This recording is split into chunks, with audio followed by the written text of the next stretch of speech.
Asia. Selamat datang di diseminasi modul 1.4 Aksi Nyata Budaya Positif Pahotan Darmalina Evawanti Panjaitan CGP Angkatan 10 di SMK Negeri 1 Lumut. CGP Angkatan 10 tergerak, bergerak, menggerakkan. Terima kasih. Bapak Kepala Sekolah dan Bapak Ibu guru hebat yang sudah berhadir, selamat pagi. Sekali lagi selamat pagi. Apa kabar hari ini? Sehat. Iya, terima kasih.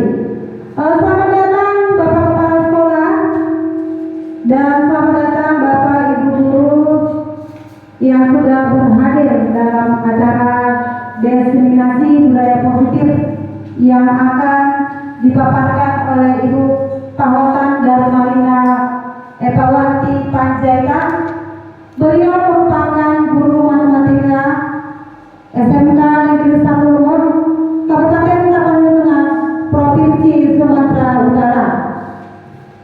Adapun rangkaian acara dalam diseminasi budaya positif kita hari ini adalah yang pertama kata sambutan dari protokol saya sendiri, kemudian doa, dan selanjutnya menyanyikan lagu Indonesia Raya yang dipandu oleh Ibu Irma Suryani Hutauruk, kemudian kata sambutan dari Bapak Kepala Sekolah, kemudian diseminasi oleh Ibu Pahotan Darmalina Panjaitan, yang terakhir sesi diskusi atau tanya jawab. Baik, kita akan mulai dalam acara yang pertama, kata sambutan dari saya sendiri. Terima kasih kepada Bapak Ibu guru hebat yang sudah berhadir pada saat ini dalam acara diseminasi budaya positif sebagai aksi nyata modul 1.4 oleh Ibu rekan kita Ibu Pahotan Darmalina Evawanti Panjaitan. Seperti yang kita sampaikan tadi, beliau adalah calon guru penggerak angkatan 10 dari Kabupaten Tapanuli Tengah, Provinsi Sumatera Utara. Selanjutnya masuklah acara kita yang kedua, doa yang dibawakan oleh Bapak Wahid. Waktu dan tempat kami persilakan dengan hormat. Assalamualaikum warahmatullahi wabarakatuh.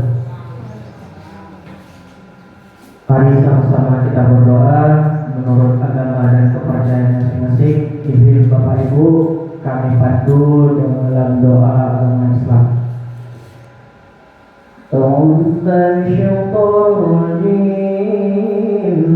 Bismillahirrahmanirrahim. Alhamdulillahi rabbil alamin.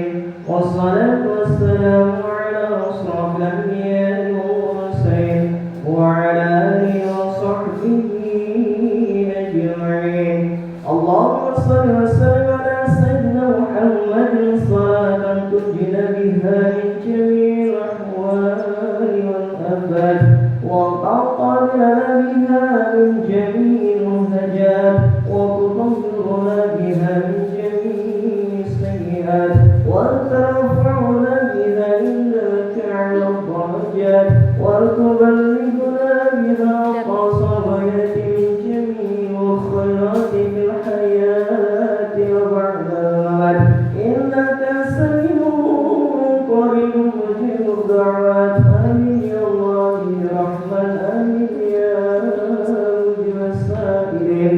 Allahumma iftah lana futuhal arifin warhamna fahmal mursalin wa aidna biwikal yakin wahdina ila siratil mustaqim. Rabbana la tujigh qulubana ba'da idh hadaytana wa hab lana min ladunka rahmatan innaka antal wahhab. Allahumma ya Allah berkahima ya Allah kegiatan seminar kami pada hari ini. Allahumma ya Allah hanya kepadamu ya Allah kami meminta serta memohon pertolongan rahmatika ya arhamar rahimin. Rabbana zalamna anfusana wa illam taghfir lana wa tarhamna lanakunanna minal khasirin. Rabbana atina fid dunya hasanah wa fil akhirati hasanah wa qina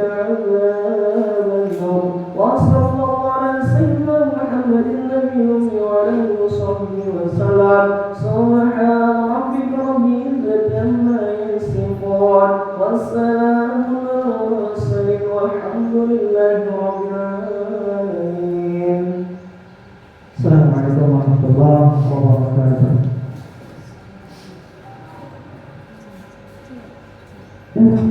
Baik, kita lanjutkan acara kita menyanyikan lagu Indonesia Raya yang dipandu oleh Ibu Irma Hutaulu. Kepada Ibu Irma kami persilakan dengan hormat.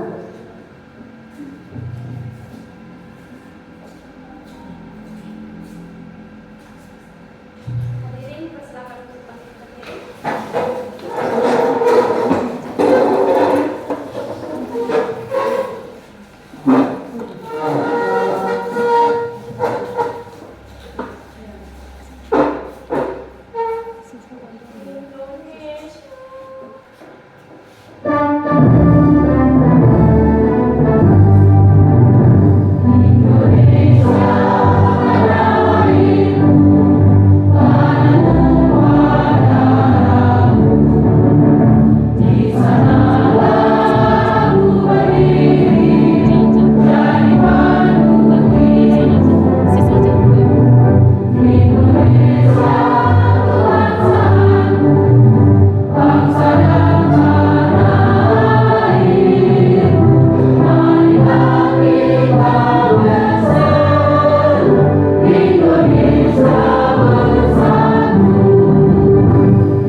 Yang keempat, kata sambutan dari Bapak Kepala Sekolah.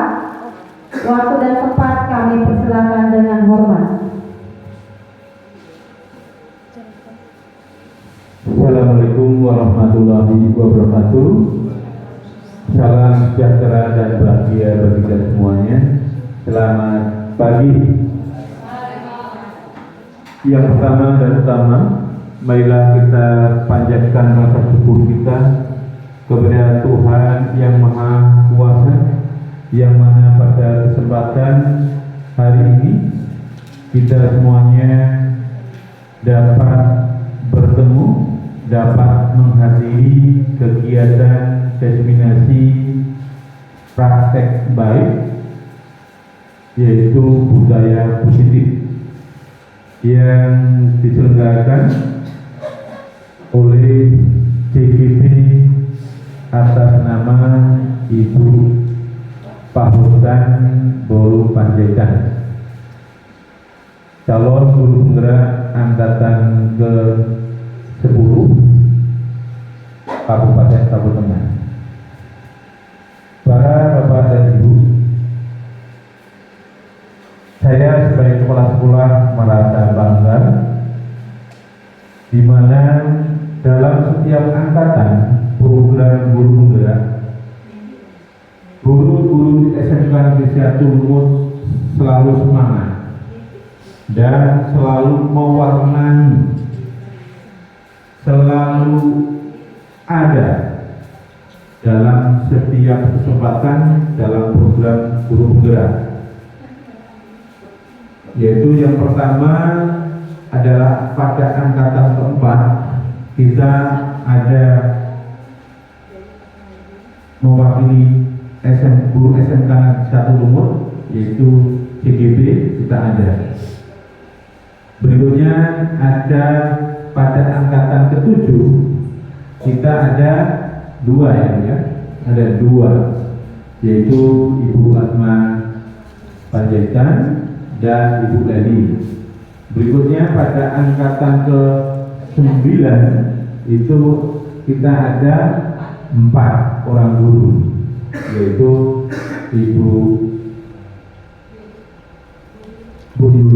Yuliati Subahutar, Ibu Irma Nainggolan, Ibu Syarifah Nadia, dan Ibu Christine Boru Tatalum. Nah, pada angkatan yang ke-10 ini ya, ada juga, yaitu Ibu Eva Boru Panjaitan. Sekali lagi, setiap angkatan, alhamdulillah puji Tuhan, SMK Satu Lumut pasti mewakilkan dirinya ya, sebagai calon guru penggerak. Berikutnya juga ada juga yang menjadi pengajar praktek, yaitu pada angkatan ke-7 ya, saya sendiri sebagai pengajar praktek. Berikutnya yang pada angkatan ke-9 ya, ada Pak Heru Tatalum, itu juga pengajar praktek, dan kemarin sudah lulus juga ya Bu Miss Lasma ya, itu untuk pengajar prakteknya ya, hanya nanti kapan untuk bertugasnya nunggu giliran dari BPDB ya, Provinsi Sumatera Utara. Para Bapak Ibu yang kami hormati, pada hari ini kita mengadakan kegiatan destinasi budaya positif praktek baik aksi nyata pada modul 1-4 yang diselenggarakan oleh Ibu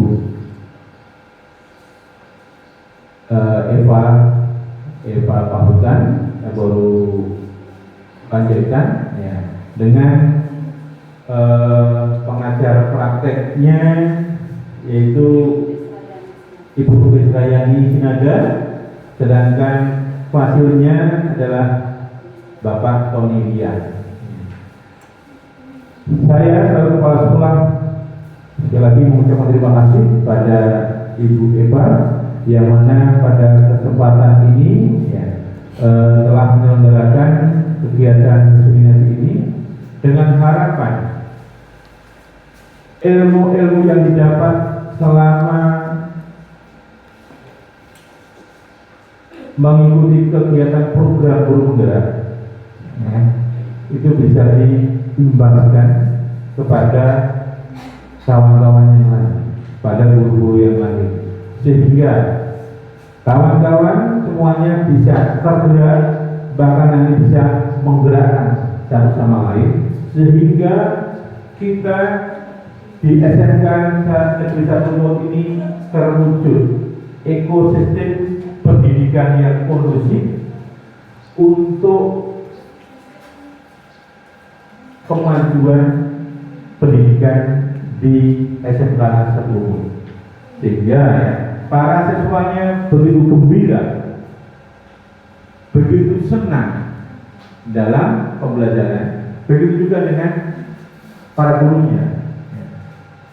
Sekali lagi kami ucapkan terima kasih dan kami berpesan kiranya kegiatan diseminasi ini para bapak dan ibu guru yang mengikuti ini bisa mengambil hikmah, bisa mengambil praktek baik, apa-apa yang disampaikan, apa-apa yang didefinisikan oleh Ibu Eva nanti bisa diterapkan dalam kehidupan sehari-hari, bisa diimplementasikan di kelas, sehingga pembelajaran kita berfokus, berpusat kepada siswa atau pada murid.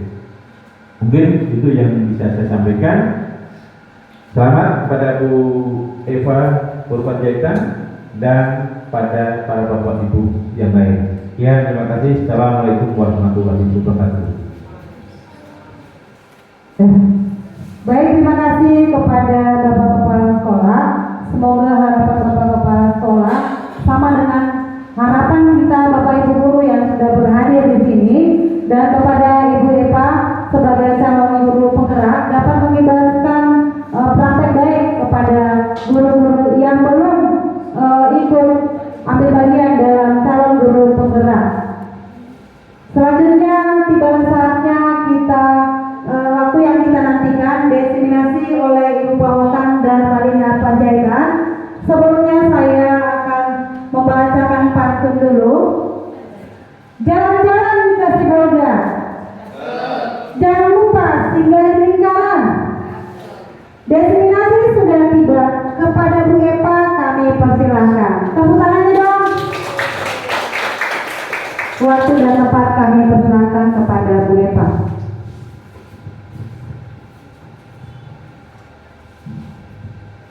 Terima kasih buat pembawa acara Ibu Irmawanti Nenggolan. Pertama sekali saya ucapkan puji dan syukur kehadirat Tuhan Yang Maha Kuasa karena pada hari ini kita masih diberikan kesempatan untuk berkumpul di undangan saya pada hari Rabu 6 Juni 2024 untuk mengikuti aksi nyata praktik baik diseminasi budaya positif CGP Angkatan 10 di SMK Negeri 1 Lumut atas nama saya sendiri Ibu Pahotan Darmalina Evawanti Panjaitan. Yang saya hormati Bapak Kepala Sekolah dan yang saya hormati Bapak Ibu guru semua, serta yang saya hormati Bapak Fasilitator dan Bapak Ibu PP. Di sini saya mengucapkan banyak terima kasih kepada Bapak Kepala Sekolah selaku Kepala Sekolah SMK Negeri 1 Lumut. Bapak Kepala Sekolah menjadi inspirasi dalam hidup saya karena selalu memberikan ide-ide buat Bapak Ibu gurunya dari awal sampai sudah lebih hampir 10 tahun bertugas di sekolah kita, selalu memotivasi Bapak Ibu guru bahkan anak-anak didik. Jadi dengan adanya motivasi dari Bapak Kepala Sekolah, maka saya melaksanakan yang namanya CGP Angkatan 10. Sekedar sharing buat Bapak Ibu, saya mengikuti CGP Angkatan 10 ini memiliki banyak tantangan dan rintangan. Saya mengikutinya tidak hanya 1 kali, tapi sampai 2 kali. Di testing pertama saya gagal dan mengikuti testing berikutnya. Pertama juga saya sudah mengikuti bersama-sama dengan rekan kita di Angkatan 9, tapi saya gagal karena ada lupa mengklik. Ternyata di CGP ini harus teliti, tepat waktu. Jadi saya lupa mengklik ketika saya sudah kirimkan dokumen-dokumen saya, aksi nyata saya lupa yang paling bawah. Pertama saya kenapa ya tidak lulus, sudah 2 kali gagal, dan inilah yang ketiga kalinya Bapak Ibu. Tapi tetap saya berserah dan berdoa, mungkin ada jalan yang terbaik buat saya, walaupun saya tidak bersama-sama rekan yang lain. Di sini juga saya mengucapkan terima kasih kepada Bapak Ibu guru yang rela membagikan waktunya untuk mengikuti diseminasi saya. Semoga kita bisa saling berbagi. Saya di sini bukan yang terbaik Bapak Ibu, tapi saya mau membagikan yang terbaik yang diberikan Bapak Ibu fasilitator dan Bapak Ibu guru penggerak saya. Jadi kita sama-sama belajar di sini Bapak Ibu. Bisa Bapak Ibu? Ya, menjadi yang terbaik buat sekolah kita, terlebih-lebih buat anak didik kita. Dan di kesempatan ini juga saya mengucapkan terima kasih buat Ibu pengajar praktik saya yang banyak memberikan motivasi buat saya dan juga Bapak fasilitator saya. Saya senang dan bersyukur mendapatkan Bapak fasilitator yang sungguh luar biasa dan memotivasi kami. Mungkin itu saja singkat tentang perkenalan saya mengikuti CGP Angkatan 10. Berikutnya saya mau membawa Bapak Ibu ke IEL dulu ya Bapak Ibu. Saya kasih IEL-nya dulu. Bisa Bapak Ibu supaya kita lebih semangat. Contohnya seperti ini Bapak Ibu. Ketika saya sampaikan SMK Negeri 1 Lumut, kita bilang cool, yes, sarangeo. Bisa Bapak Ibu? Ya. Saya coba ya. 1, 2, 3. SMK Negeri 1 Lemut.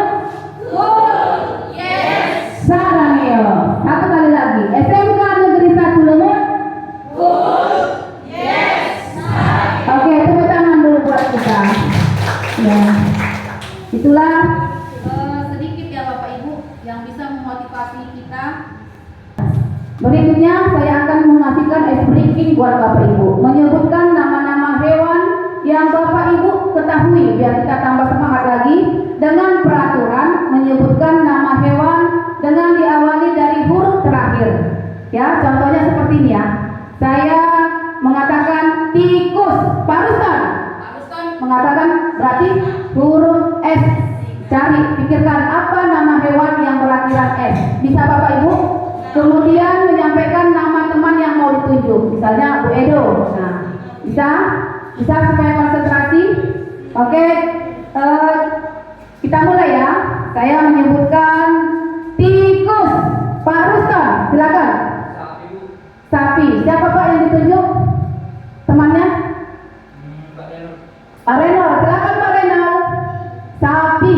Nah, ikan. Siapa yang ditunjuk Pak? Bu apa Pak? Bu Edo, silakan Bu Edo. Naga, iya. Silakan siapa yang ditunjuk Bu? Naga. Ibu Irma. Iya, silakan Bu Silvi. G ya. Gagak, silakan. Bu, siapa yang ditunjuk? Bu Putri, silakan Bu Putri. Gagak. Siapa lagi Bu Putri? Kanguru, silakan. Ibu Mega. Kanguru. Ular. Ayo, silakan siapa ditunjuk Bu? Ibu Mardiana. R. Rusa. Ya, siapa yang ditunjuk Bu?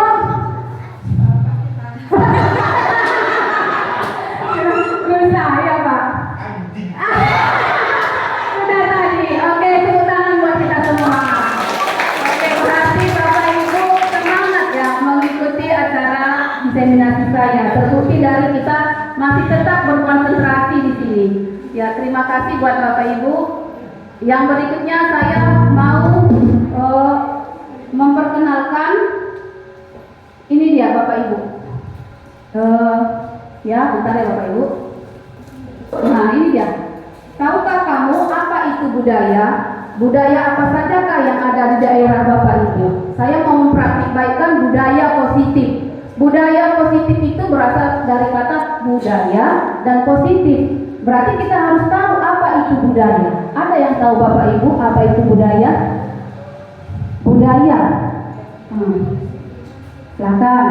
Budaya adalah dalam kebiasaan sehari-hari aja. Budaya itu apa? Iya, silakan Bu. Budaya artinya hal-hal kebaikan yang diwariskan oleh nenek moyang kita kepada kita generasi penerus. Iya, berarti itu pikiran, akal budi atau hasil adat istiadat yang sudah menjadi kebiasaan yang sukar diubah. Ya kan Bapak Ibu, itu dinamakan budaya. Jadi budaya apa saja yang ada di daerah kita? Kita di Tapanuli Tengah, khususnya mayoritas Batak, Nias, Jawa, sehingga disebutlah budaya kita ini negeri berbilang kaum ya Bapak Ibu ya. Negeri berbilang kaum karena banyak suku-sukunya. Saya ambil contoh budaya Batak. Di budaya Batak itu ada apa Bapak Ibu? Ada Daliana Tolu ya kan? Ada Daliana Tolu. Itu Daliana Tolu itu Somba Marbula-ula, Elek Marboru, Mardat Mardongan Tubuh. Itu budaya yang positif, yang baik atau tidak baik Bapak Ibu? Yang baik ya kan? Yang baik. Terus apa lagi? Di adat Jawa biasanya itu ada istilah kalau misalnya dia lewat di keramaian orang, dia itu belajar membungkukkan. Bahwasanya dia menghormati orang dan menghormati orang yang lebih tua. Terus di adat Nias biasanya itu ada budaya memakan sirih. Ketika kita berkunjung ke rumah orang Nias, kita disuguhkan sirih, itu berarti kita tamu kehormatan Bapak Ibu. Itu artinya. Terus ada juga budaya adat Batak itu yang paling kental yaitu anak kokido hamaraon diau. Apa artinya itu, Pak?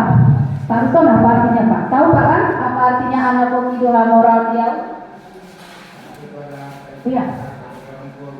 Oh iya, berharga ya bagi orang tua. Apakah itu budaya positif Bapak Ibu yang harus kita lestarikan? Jangan sampai budaya-budaya positif yang ada di daerah kita diambil orang lain ataupun negara lain. Ya, jadi kita lihat dulu budaya yang ada di daerah kita. Berikutnya itu ada yang namanya anak kokido hamoraon diau. Iya, ya kita tahu lagunya kan Bapak Ibu? Silakan Bapak Ibu kita berdiri dan semangat. Anak kokido hamoraon diau. Ayo Bapak Ibu. Kita tahu apa ya? Kita juga lagunya. Ya. Jadi kita anggap anak-anak kita itu adalah anak di rumah dan juga anak-anak kita di sekolah. Ya.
Budaya positif apa sajakah yang ada di sekolah kita?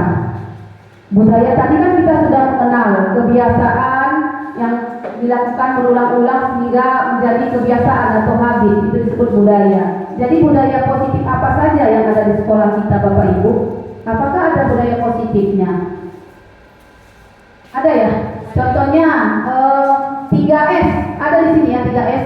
Sambut, senyum, sapa. Setiap pagi kita menyambut anak-anak kita. Apalagi budaya positifnya pada saat apel pagi, ya kan? Kita ada berdoa menurut agama dan pembacaan Al-Quran dan pembacaan Alkitab. Itu termasuk budaya positif. Lain lagi budaya positif yang lain apa Bapak Ibu? Senam, ya, untuk meningkatkan kesehatan kita ya Bapak Ibu ya, senam. Termasuk juga senam. Ada lagi Bapak Ibu? Sabtu ceria. Sabtu ceria itu menampilkan apa Bu Mek? Bisa seni Seni tari. Iya. Pokoknya kemampuan anak-anak ya berkreativitas di Sabtu ceria sehingga anak-anak itu tidak monoton belajar terus, tapi ada penampilan yang bisa ditampilkan yang menimbulkan budaya yang positif. Jadi pengembangan diri ya. Jadi peran kita dalam menciptakan budaya positif di sekolah. Bagaimana peran kita menciptakan budaya positif tadi? Seorang guru yang baik harus memiliki kemampuan dalam mewujudkan budaya positif. Ya, ini bukan saya yang menyampaikan Bapak Ibu, tapi ini yang dipelajari, yang kami pelajari, saling berbagi. Budaya positif itu dapat dijalankan dengan menerapkan konsep-konsep inti seperti disiplin positif, memahami motivasi perilaku manusia yang berkaitan dengan hukuman dan penghargaan. Yang berikutnya, memahami kebutuhan dasar manusia, pembuatan keyakinan kelas, dan memahami 5 posisi kontrol guru, dan mampu menerapkan segitiga restitusi. Jadi budaya positif di sekolah kita itulah yang harus kita terapkan. Yang berikutnya, inilah dia budaya positif tadi ya Bapak Ibu.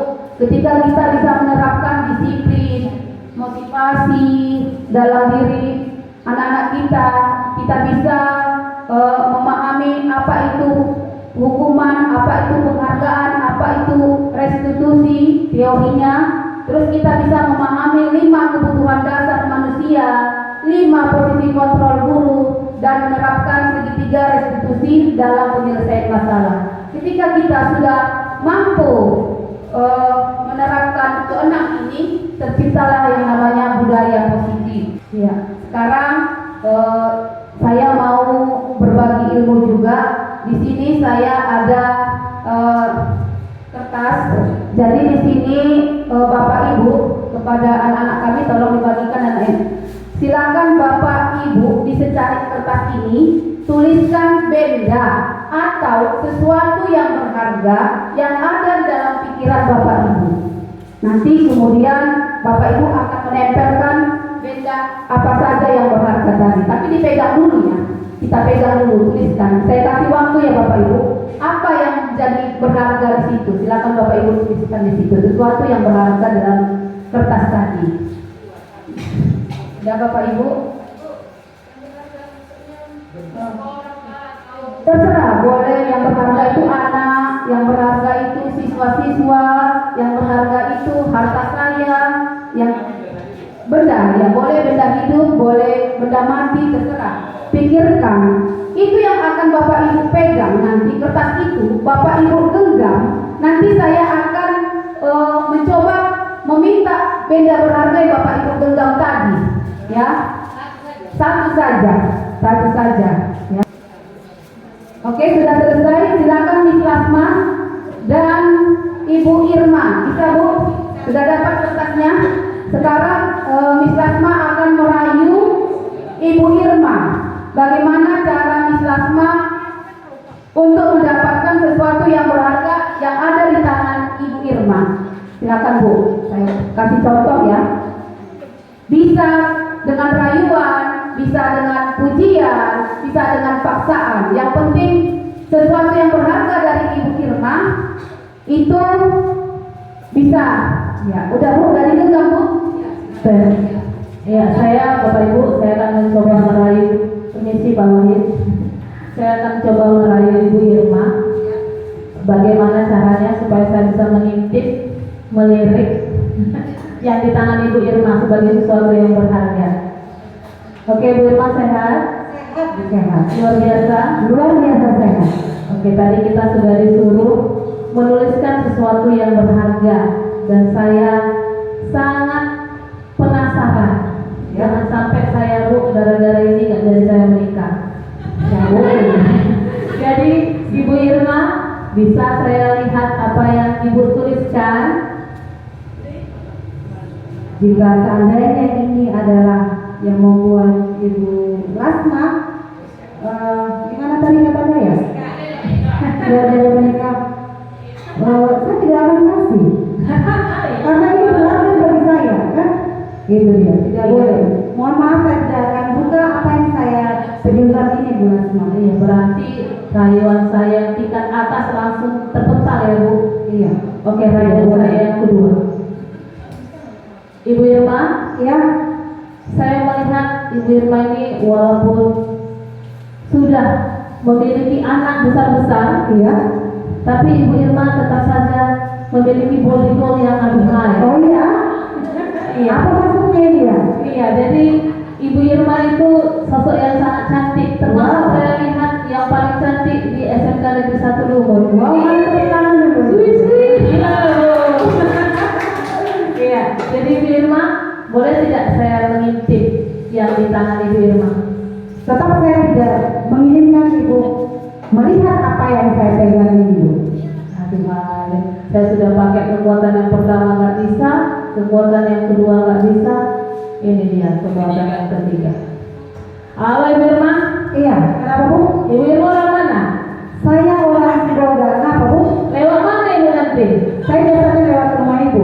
Iya, nanti nanti ibu kalau ibu tidak membuka yang ibu kasih, jangan sampai ibu lewat daripada selingkuhan ya bu. Terus? Membuka, ibu nanti akan membuka. Saya tetap tidak membuka. Jika ibu memaksa saya akan laporkan kepada pihak yang berwajib. Jadi saya akan dilaporkan ya bu. Iya. Jadi ibu benar-benar tidak mau membuka itu. Saya tidak akan buka apa yang di dalam genggaman saya ini. Kalau saya janji ibu tidak bisa juga. Meskipun ibu perlu saya tidak akan membuka. Nah ya, itulah bu, saya menyerah ibu. Irma tetap pada pendiriannya, saya tidak bisa membuka apa yang di tangannya. Berarti itu sangat berharga sekali bu. Iya benar bu. Iya, terima kasih. Sebelum Ibu Irma dan Ibu Lasman, Oke. terima kasih. Iya bu. Tepuk tangan lah bu kami. Ibu yang sudah menjadi sampel. Yang berikutnya, sekarang coba Bapak Ibu buka sesuatu yang berharga tadi. Silakan buka Bapak Ibu. Iya. Berarti yang bisa membuka sesuatu yang berharga Bapak Ibu adalah saya. Jadi tepuk tangan buat saya. Tepuk tangan buat saya ya. Karena saya bisa, ya kan? Jadi, iya tepuk tangan. Jadi di sini apa? Perubahan paradigma, stimulus respon dan teori kontrol. Yang bisa, ya, yang bisa mengubah pikiran kita itu adalah diri kita sendiri. Sekarang Bapak Ibu, saya minta sesuatu yang berharga itu disimpan saja, jangan sampai hilang ya. Nah, jadi yang bisa membuka sesuatu yang berharga itu adalah diri kita sendiri, teori kontrol. Di sini saya buat paradigma, stimulus respon dan teori kontrol. Stimulus responnya, kita mencoba mengubah orang agar berpandangan sama dengan kita. Itu tidak bisa. Bisakah Bapak Ibu? Tidak bisa kan? Perilaku buruk dilihat sebagai suatu kesalahan. Ya, apa teori kontrolnya? Orang lain bisa mengontrol saya. Bisa Bapak Ibu? Tidak kan? Yang bisa mengontrol diri Bapak Ibu adalah Bapak Ibu sendiri. Sama seperti tadi menggenggam sesuatu yang berharga tadi. Ya, pemaksaan pada saat ditujukan gagal. Jangan sampai seperti itu ya Bapak Ibu. Ketika kita bersama dengan siswa kita, anak didik kita, nggak bisa cara kita, nggak bisa kita kontrol dia, kita lakukan dengan pemaksaan, itu salah. Jadi seharusnya teori kontrol yang baik dan benar itu seperti apa? Kita lihat ya Bapak Ibu. Seharusnya yang kita lakukan seperti apa? Ini dia Bapak Ibu. Iya, ini dia. Seharusnya teori kontrolnya adalah kita berusaha. Kita nggak bisa mengubah orang ya Bapak Ibu. Tapi teori kontrol kita berusaha memahami pandangan orang tentang dunia. Ya, sama seperti saya. Ya, saya sangat bersyukur sekali Bapak Ibu mau menghadiri acara saya ini. Bukan karena hebat saya bisa berdiri di sini tadi sudah saya sampaikan. Tetapi karena motivasi dari dalam diri Bapak Ibu, ya kan Bapak Ibu? Bukan karena makanan dan minuman ya kan Bapak Ibu?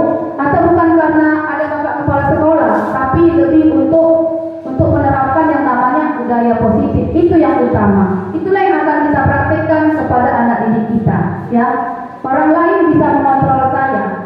Jadi tidak bisa. Hanya Anda lah yang bisa mengontrol diri Anda. Bisa Bapak Ibu? Iya. Yang berikutnya Bapak Ibu kita perhatikan di sini. Ya, disiplin positif. Apa itu disiplin positif? Ya, disiplin positif. Kalau disiplin itu artinya apa Bapak Ibu? Tepat waktu, benar sekali. Ada yang lain Bapak Ibu, disiplin itu apa artinya? Berasal dari bahasa Latin yang berarti disiplina, artinya adalah belajar. Ya, disiplin itu membuat orang lain menggali potensinya sehingga mencapai sebuah tujuan. Benar ya Bapak Ibu? Kenapa Bapak Ibu disiplin? Karena Bapak Ibu untuk mencapai tujuan, makanya Bapak Ibu melaksanakan disiplin. Itu seharusnya arti daripada disiplin.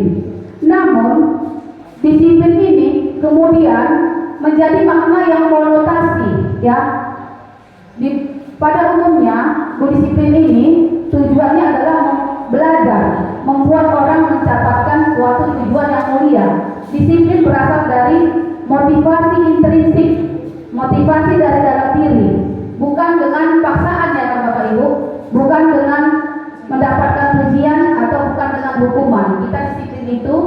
Contoh di sekolah kita masuk ke kelas, kita mau disiplin karena ada CCTV di dalam kelas biar tidak kena sensor. Jangan seperti itu ya Bapak Ibu. Atau karena Ibu kurikulum dan Bapak pembinanya jalan, sehingga kita jadi disiplin masuk kelas. Jangan seperti itu ya Bapak Ibu. Tanpa memang sulit ya Bapak Ibu. Saya sendiri pun sulit. Tapi itulah kita memulai dari diri kita, ya. Sekarang ini banyak yang menyalahartikan disiplin menjadi sesuatu pemaksaan, ancaman, ketidaknyamanan. Jadi kita harapkan disiplin positif itu tumbuh dari dalam diri kita. Yang kedua, teori motivasi, hukuman, dan penghargaan. Apa itu teori motivasi? Ya, setiap manusia memiliki motivasi. Ya, setiap manusia itu memiliki motivasi untuk menghindari ketidaknyamanan atau hukuman. Benar Bapak Ibu ya? Pasti setiap manusia itu kan menghindari ketidaknyamanan. Setiap manusia pasti memiliki motivasi untuk mendapatkan imbalan atau penghargaan. Sama seperti siswa kita, dia mempunyai motivasi mengikuti les matematika supaya tidak dapat hukuman, mengikuti seminar-seminar, contoh Bapak Ibu guru, supaya mendapat penghargaan.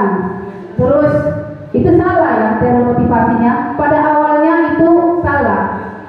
Sedangkan hukuman adalah bentuk pengendalian diri yang berusaha bersifat memaksa, ya beda ya, bersifat memaksa. Penghargaan adalah bentuk pengendalian diri perilaku seseorang, ya. Yang berikutnya pertanyaannya Bapak Ibu, ya, apakah Bapak Ibu setuju dengan pernyataan ini? Coba nomor 1 apa katanya di situ Pak Ruston? Hukuman dapat mendisiplinkan anak. Ya, setuju Bapak? Setuju ya. Ada yang lain? Ibu setuju Bu? Hukuman dan ya, Bapak tidak mendisiplinkan anak? Tidak ya, Bapak tidak. Pak Ruston setuju. Ibu bagaimana? Setuju. Ibu Edo, hukuman itu dapat mendisiplinkan anak. Setuju atau tidak? Setuju ya. Bapak Renol yang tidak ya. Yang kedua, silakan dibaca dulu Bung Melan. Apa itu? Pemberian hukuman dengan hal positif seperti membaca atau jika lawan sekolah dapat meningkatkan disiplin anak. Setuju atau tidak? Apalagi guru-guru BK ini penting kali ini untuk menerapkan disiplin positif. Setuju Ibu memberikan hukuman? Pemberian hukuman seperti membaca buku, membersihkan halaman dapat meningkatkan disiplin anak. Setuju ya? Yang ketiga, memberikan penghargaan dapat meningkatkan motivasi belajar anak. Setuju tidak? Ya, Ibu Edo setuju. Yang berikutnya, ada yang tidak setuju Bapak Ibu? Ada yang tidak setuju? Setuju semua ini Bu? Ibu Lasma setuju tidak? Iya, tidak setuju ya. Pemberian penghargaan dapat meningkatkan motivasi. Iya. Tidak setuju ya? Ya Ibu Lasma. Bapak setuju ya. Jadi ini akan kita bahas satu persatu ya. Banyak jawaban yang berbeda Bapak Ibu. Setuju, tidak setuju. Ya. Yang berikutnya ya. Ini dia Bapak Ibu. Apakah hukuman itu dapat mendisiplinkan anak? Memberi penghargaan itu, inilah dia teori motivasi perilaku manusia ya. Yang pertama tadi untuk menghindari ketidaknyamanan atau hukuman. Apa yang akan terjadi apabila saya tidak melakukannya? Itu termasuk motivasi eksternal. Eksternal itu apa Bapak Ibu? Dari luar. Iya. Jadi ketika kita menghindari hukuman itu masih motivasi eksternal. Baru yang kedua untuk mendapatkan imbalan. Ya, kita melakukannya untuk mendapatkan imbalan itu masih motivasi eksternal. Tetapi yang ketiga untuk menghargai diri sendiri. Ya, ketika kita sudah bisa mampu menghargai diri kita sendiri, saya akan menjadi orang seperti apa bila saya melakukannya. Itu tujuannya disiplin positif. Itu motivasi dari dalam diri. Jadi di sini diharapkan kita memiliki teori motivasi yang bisa menghargai diri kita sendiri, bukan karena paksaan, bukan karena hukuman, ataupun bukan karena kita dikasih penghargaan. Bisa Bapak Ibu kira-kira? Ya, kita belajar untuk bisa Bapak Ibu, ya, menerapkan teori motivasi perilaku manusia. Ya, sedangkan restitusi itu apa? Restitusi itu adalah menciptakan kondisi bagi murid untuk memperbaiki kesalahan. Ya, jadi murid itu kita berikan teori restitusi, bukan teori dihukum, bukan teori penghargaan. Nah, kau ikuti matematika nanti kau bisa dijadikan ranking, ya, bukan itu. Tapi yang kita terapkan adalah teori restitusi, menciptakan kondisi bagi anak untuk memperbaiki kesalahan mereka sehingga mereka bisa kembali pada kelompok mereka dengan karakter yang lebih kuat. Yang motivasinya mencapai tujuan mulia dari dalam diri sendiri. Itu dia Bapak Ibu. Yang berikutnya keyakinan kelas, ya, keyakinan kelas. Bapak Ibu tahu nggak keyakinan kelas? Belum pernah menerapkannya Bapak Ibu? Belum ya? Jadi saya mau berbagi, keyakinan kelas itu didapatkan dari kesepakatan bersama, ya. Kan sekolah punya peraturan ya Bapak Ibu, ada peraturan sekolah. Dari peraturan sekolah kita membuat di dalam siswa itu ada kesepakatan. Anak-anak itu kelasnya mau seperti apa kelasnya, ya. Dari kesepakatan bersama timbullah yang namanya keyakinan kelas. Ini dia keyakinan kelas yang sudah saya praktikkan di kelas 10 TKJ 2, ya. Sama seperti saya tadi memberikan cita-cita Bapak Ibu.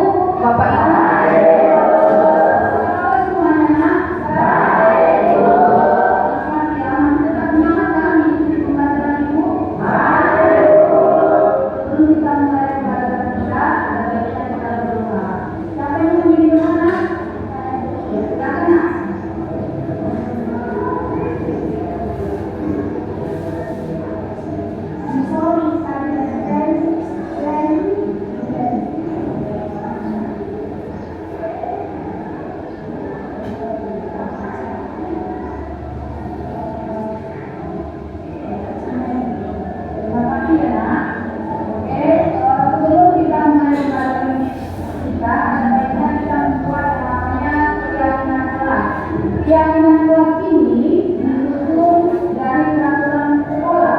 Tahu peraturan sekolah? Tahu. Ada peraturan sekolah. Ada yang tahu? Karena apa peraturan sekolah yang ada di sekolah kita?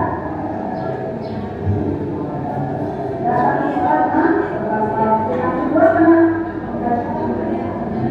tidak memungkiri. Apalagi peraturan sekolah kita? Memakai pakaian yang ada sesuai dengan peraturan sekolah. Jadi kalau hari ini kita menggunakan pakaian apa?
Sudah selesai, nah itu boleh impian yang kamu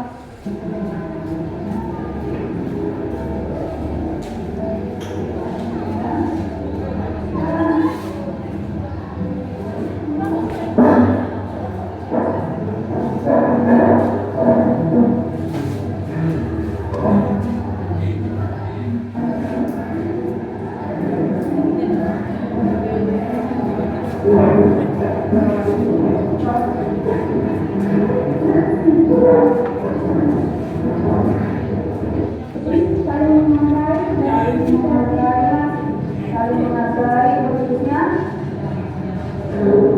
menghargai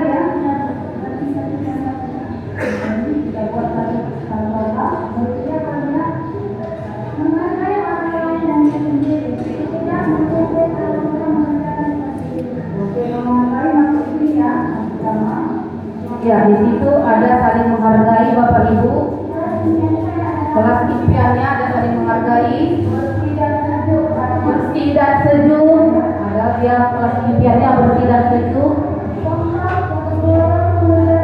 Iya, bergotong royong.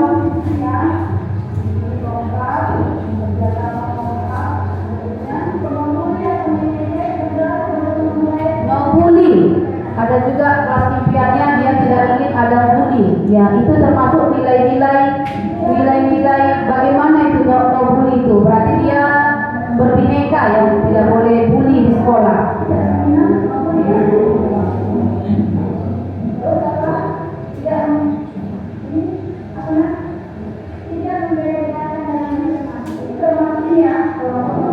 Tidak menjelekkan teman.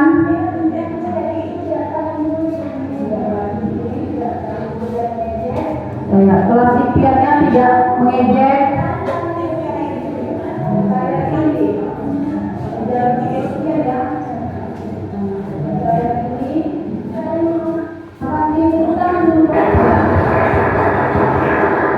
Anak-anak itu dibuat mau kelas impian seperti apa mereka dari kesepakatan bersama. Setelah dapat kita tempelkan, baru kita kelompokkan nilai-nilai apa dari kelas impiannya dan menjadi keyakinan. Itulah yang diyakinkan mereka agar mereka melaksanakan. Jadi tadi menjadi motivasi dari dalam diri ya Bapak Ibu.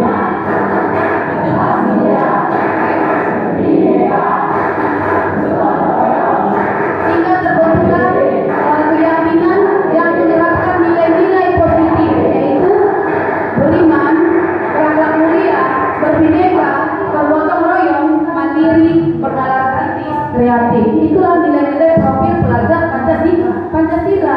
Kita akan menerapkan itu kepada anak didik kita, yaitu anak-anak yang beriman, berakhlak mulia, berbineka, bergotong royong, mandiri, bernalar kritis dan kreatif. Saya selalu memainkan ini ya, supaya mereka bisa ingat apa itu profil pelajar Pancasila, ya kan? Anak-anak kita sudah memasuki kurikulum merdeka, kurikulum yang mengimplementasikan P5 kan, profil pelajar Pancasila. Kita bisa bermain ya Bapak Ibu, supaya pulang dari diseminasi ini Bapak Ibu ingat, ternyata saya harus menerapkan nilai beriman kepada siswa saya. Saya harus menerapkan nilai yang mandiri. Saya harus menerapkan nilai yang kreatif. Ya bisa Bapak Ibu kita lakukan ya. Seperti ini, tepuk P5 bisa ya? Ya. Tepuk P5.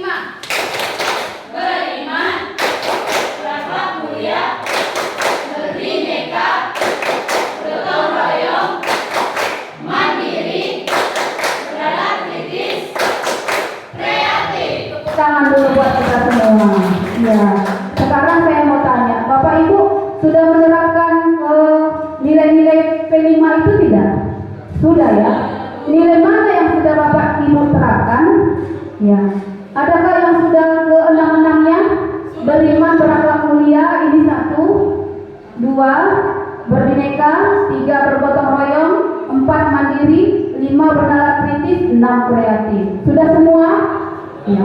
Kalau belum, kita tingkatkan lagi. Jadi berikutnya di sini. Ya. Kita mempelajari yang berikutnya itu kebutuhan manusia ya, kebutuhan manusia. Sebelum masuk ke kebutuhan manusia, perhatikan dulu ini Bapak Ibu. Tadi peraturan kelas tadi sudah ada kan peraturan kelas kan dibentuk dari peraturan sekolah. Ya, contohnya siswa hari Senin memakai seragam, iya sudah ada. Baru dari peraturan kelas kita ajak siswa membentuk yang namanya kesepakatan kelas, kesepakatan bersama. Setelah itu terciptalah yang namanya keyakinan.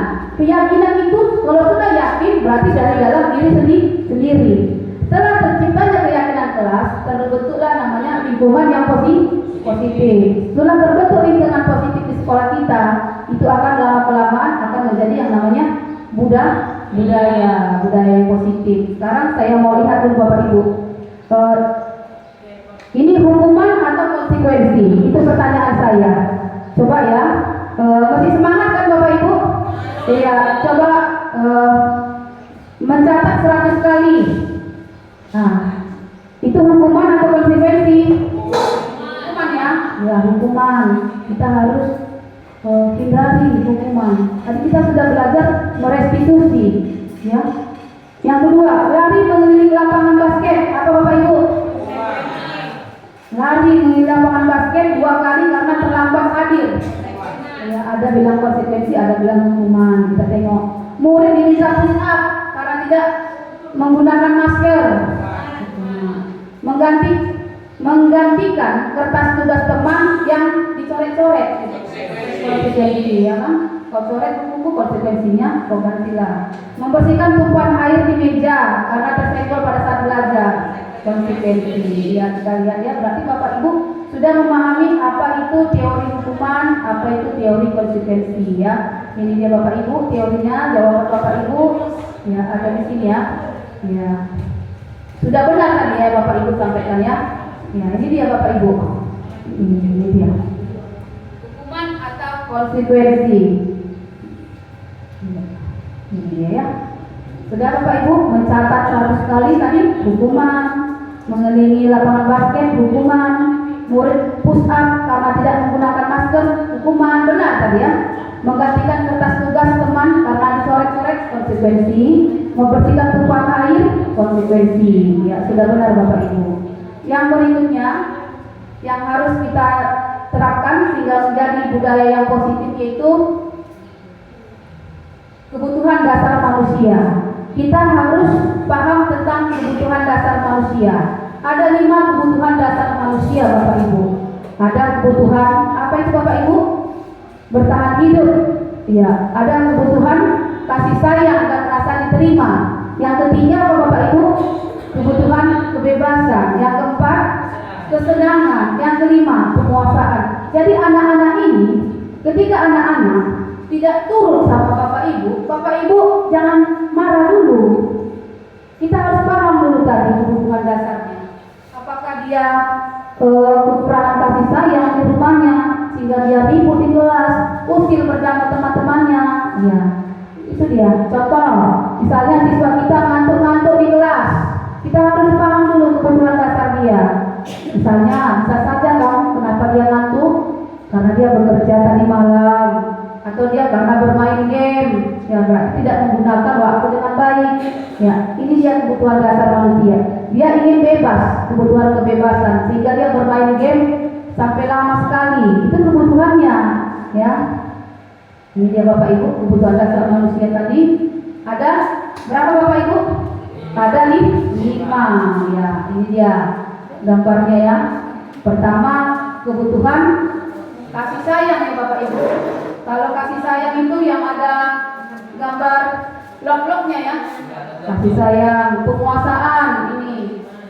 Kan siswa ini kan mau berkuasa kan? Ada yang merasa paling berkuasa ya, pasti ada ya 1-2 orang kita temukan. Ada kebutuhan kebebasan, dia ingin bebas. Ada kebutuhan kesenangan. Kesemuanya ini itu kebutuhannya adalah kebutuhan untuk bertahan hidup. Sekarang saya mau tanya Bapak Ibu ya. Berarti Bapak Ibu sudah paham dan harus paham ya. Ketika Bapak Ibu lihat anak-anak itu tidak sesuai dengan Bapak Ibu pikirkan, Bapak Ibu harus pahami kebutuhannya. Kenapa dia seperti itu? Contoh. Nah, ini apa Bapak Ibu? Coba Ibu Melan dulu. Silakan Bu dibaca. Tolong ya Bu, mesti konsentrasi kan Bu? Ya Bu. Tadi ada 5 kebutuhan tadi kan Bu? Ya, kebutuhan yang mana yang dia perlukan di sini? Bu. Ya. Coba Miss, kasihkan mic-nya Miss. Ya. Yo. Ya. Ayo Bu, Lela, kebutuhan apa itu Bu? Soalnya? Tidak, iya. Ibu guru bilang aku tidak boleh lebih lanjut sewaktu mengerjakan tugas. Katanya kelas harus tenang, tidak ada suara. Padahal kan aku suka dan senang menyanyi. Itu kebutuhan apa kira-kira Bapak Ibu? Kesenangan ya? Iya benar. Yang berikutnya Ibu Devina, yang kedua.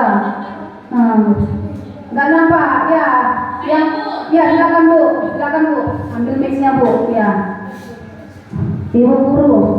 Ibu gurumu tidak menyapaku hari ini, padahal aku pakai jepit rambut baru. Menurut saya ini muridnya menginginkan kebutuhan kasih sayang. Iya, kasih sayang ya. Iya. Ada siswa itu seperti itu ya Bapak Ibu. Iya, pengen diperhatikan. Yang berikutnya, yang berikutnya silakan Ibu Fitri. Siapa lagi? Iya, ini dia. Ada kadang-kadang siswa ini ngomong gini. Aku bosan, masa belajarnya cuma gitu aja, dengerin ibu guru aja. Ya, itu kebutuhan apa kira-kira? Yang bebas ya. Kebebasan. Ya, Kebebasan. Ya, kebebasan. Aku sebel, gambarku tidak rapi. Malah ibu guru nunjukin ke teman-temanku di depan kelas. Gak rapi gambarnya. Berarti kasih sayang ya, ya kan? Iya, oke. Terima kasih Bapak Ibu. Tepuk tangan dulu buat kita. Iya, iya.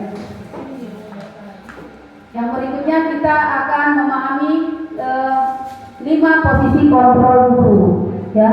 5 posisi kontrol guru. Kita harus paham dulu posisi kita sebagai guru yang seperti apa. Ini dia ya. Setelah kita paham kebutuhan dasar manusia, baru kita akan memahami 5 posisi kontrol guru. Ada apa-apa saja itu? Ya, ada posisi sebagai teman, ya posisi kontrol guru sebagai teman, ada sebagai pemantau. Yang berikutnya posisi kontrol sebagai manajerial, ya. Ada pembuat rasa bersalah, ada penghukum, ada 5. Ya, kita lihat 5 posisi kontrol guru. Kita perhatikan videonya Bapak Ibu.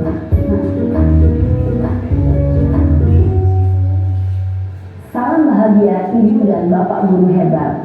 Dalam penerapan disiplin positif restitusi, salah satu program yang dikembangkan adalah 5 posisi kontrol. 5 posisi kontrol dalam restitusi adalah proses perjalanan seorang pendidik agar dapat mengenali dirinya. Pada video kali ini, kita akan membahas tentang 5 posisi kontrol yang dikembangkan oleh Daniel Grocery dan contoh penerapannya.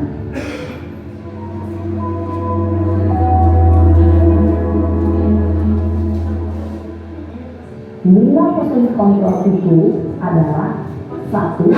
Posisi penghukum, 2. Posisi pembuat rasa bersalah, 3. Posisi teman, 4. Posisi pemantau atau monitor, dan 5. Posisi manajer.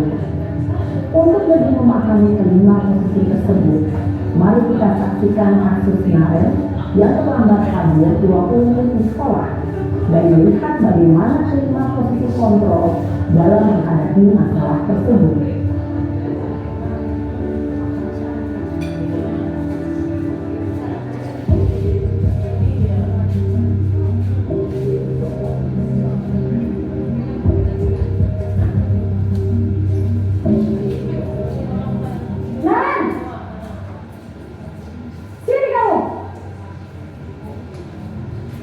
Selamat pagi Bu. Selalu terlambat. Kamu deh, pasti terlambat. Maaf Bu, saya Apa? Apa coba? Alasan kamu apa lagi? Kapan sih kamu tidak terlambat? Malas sekali ya kamu jadi anak. saya Dasar pemalas. Gak kapok-kapok sih kamu. Sudah berapa kali terlambat? Sana, kamu keliling lapangan basket. Kenapa saya harus ke lapangan basket, Bu? Kenapa? Kamu melawan ibu? Berani-beraninya jawab. Sudah terlambat, masih berani jawab pula. Sekarang, keliling lapangan basket 5 kali sekalian. Biar kapok. Cepat. Pergi sana ke lapangan basket. Posisi penghukum biasanya berbicara dengan nada tinggi, menghardit, menunjuk-nunjuk, menyakiti, dan menyindir. Hukuman bisa berupa fisik maupun psikis. Ibu dan bapak guru hebat. Dampak yang terjadi pada murid ketika guru berada pada posisi penghukum adalah murid cenderung akan memberontak, bahkan menyimpan dendam.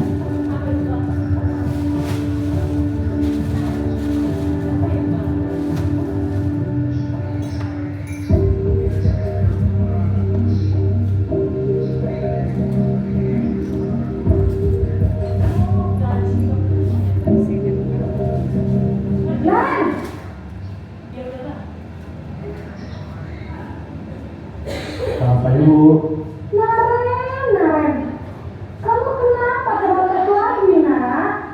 Ya Tuhan, Naren, kamu senang ya bikin ibu susah ya? Kalau kamu terlambat lagi, nanti ibu yang ditegur bapak kepala sekolah, nak. Disangka ibu tidak bisa membina kamu. Duh, gimana ini? Maaf, Bu. Duh, Gusti Naren, kamu susah ya kalau ibu ditegur bapak kepala sekolah. Terus, sekarang ibu harus tulis apa yang di buku absen? Ini kamu sudah sering terlambat loh. Ibu harus apa coba? Maaf, Bu. Maaf sekali. Ya sudah, lain kali jangan bikin ibu susah lagi ya, nak ya. Ibu tidak akan kuat lagi kalau kamu begini terus. Bisa jantungan kalau ibu ditegur bapak kepala sekolah. Sana cepat kelas. Maaf ya, Bu. Maaf sekali.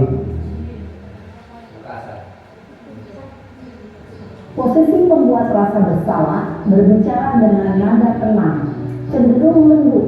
Namun kata-kata yang diutarakan membuat murid merasa menjadi orang yang gagal, memandang hidup dirinya sendiri, merasa tidak berharga, dan tidak sanggup membahagiakan orang lain. Ketika guru mengambil posisi pembuat rasa bersalah, murid akan menganggap dirinya yang bersalah dan ia akan menyimpan emosi negatif tersebut di dalam dirinya.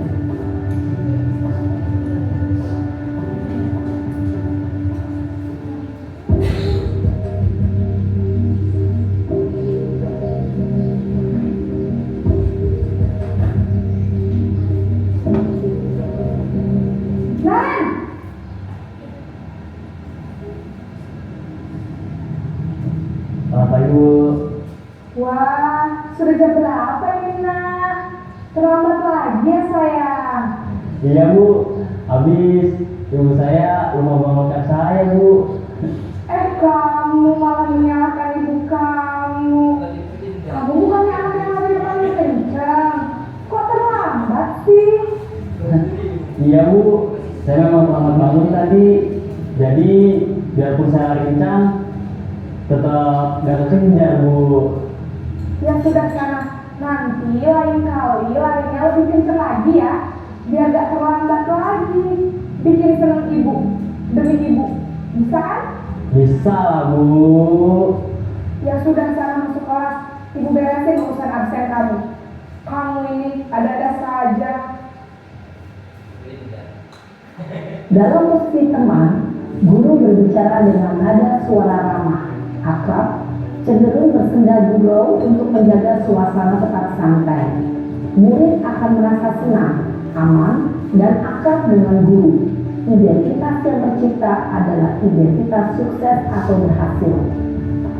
Namun, perlu diingat, karena ini masih dorongan eksternal, maka ada faktor ketergantungan dari murid kepada orang tertentu.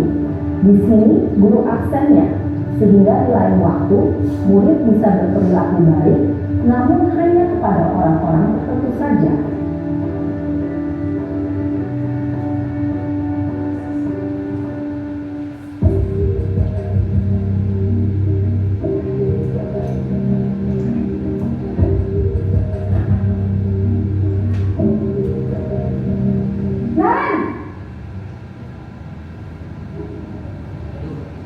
Selamat pagi Bu.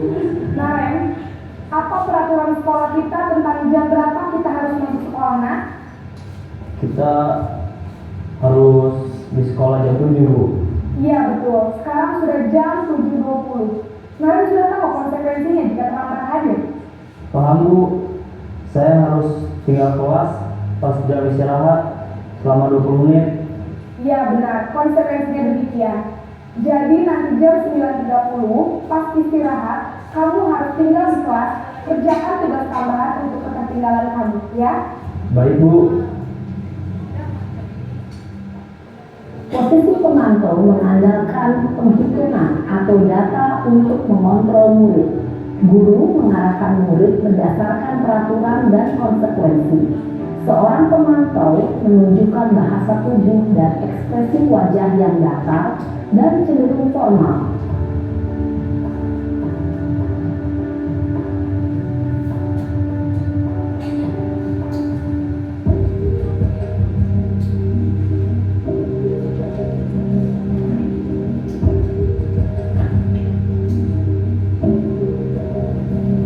Naren,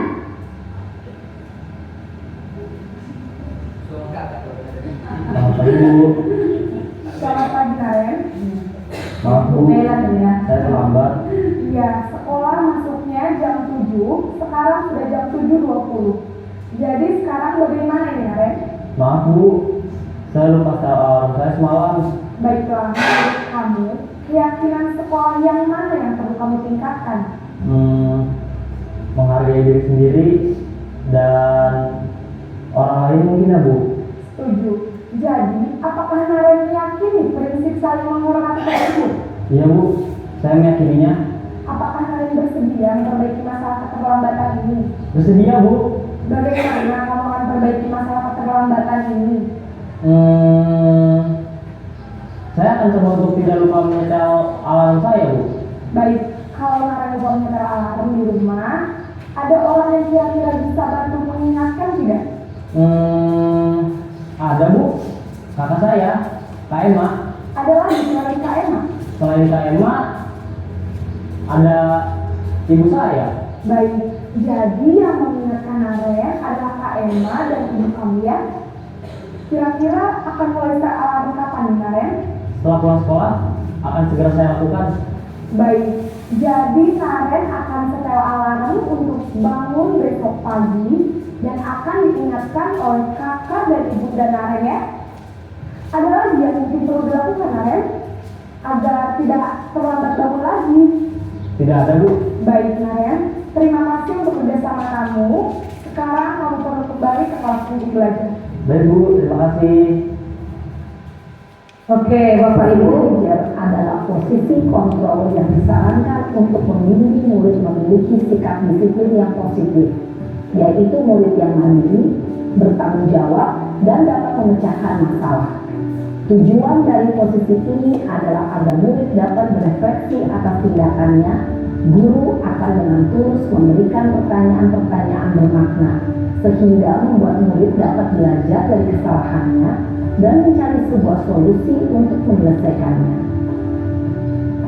Ibu dan Bapak guru hebat, setelah mengamati adegan kelima posisi kontrol tadi, kira-kira posisi mana yang paling ideal? Posisi mana yang dapat menunjang motivasi intrinsik murid? Ya, tentu posisi manajer. Posisi ini memang posisi ideal yang ingin dituju setiap pendidik. Pada posisi inilah, guru dapat menerapkan disiplin positif yang berpihak pada murid, yang memerdekakan murid. Perjalanan seorang pendidik tentunya tidak mudah untuk sampai pada posisi seorang manajer.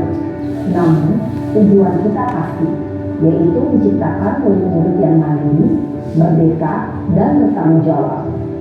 Semoga penggambaran 5 posisi kontrol yang telah diperlihatkan ini dapat menjadi ajang refleksi bagi kita semua, agar dapat terus mengasah dan menerapkan disiplin positif yang memerdekakan murid. Mari terus berlatih dan bersemangat. Selamat menerapkan. Salam dan bahagia Ibu dan Bapak guru hebat. Oke, tepuk tangan dulu buat kita semua ya. Masih semangat ya Bapak Ibu? Masih ya.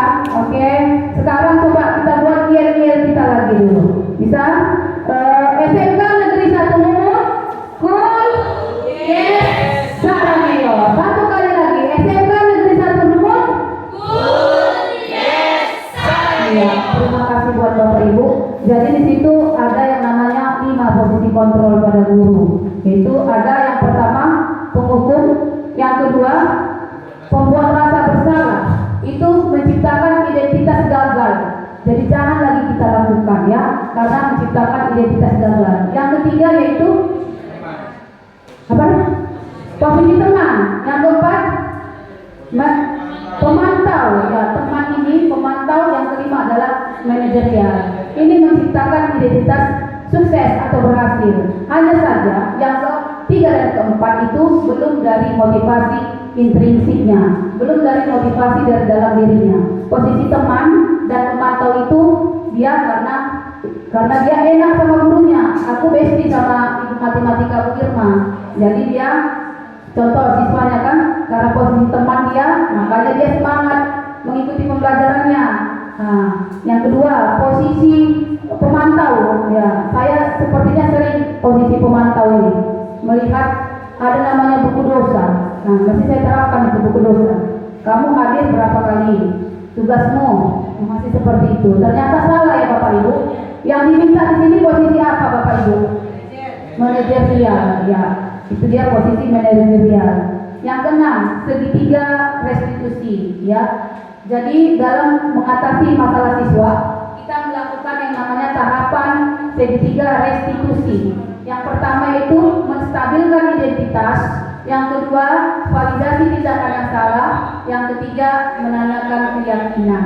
Itu dia Bapak Ibu ya, langkah-langkah pada segitiga restitusi ya. Berikut ini ya Bapak Ibu, segitiga restitusinya menstabilkan identitas. Ini dia validasi tindakan yang salah. Ini contoh video saya ambil di kelas 10 AKL 2. 10 AKL 1 ya. Kira-kira Nak Dharma tahu tidak mengapa Nak Dharma itu marah-marah? Ada apa ya? Tadi saya marah-marah. Kalau boleh tahu apa alasan Nak Dharma marah-marah terhadap Rena?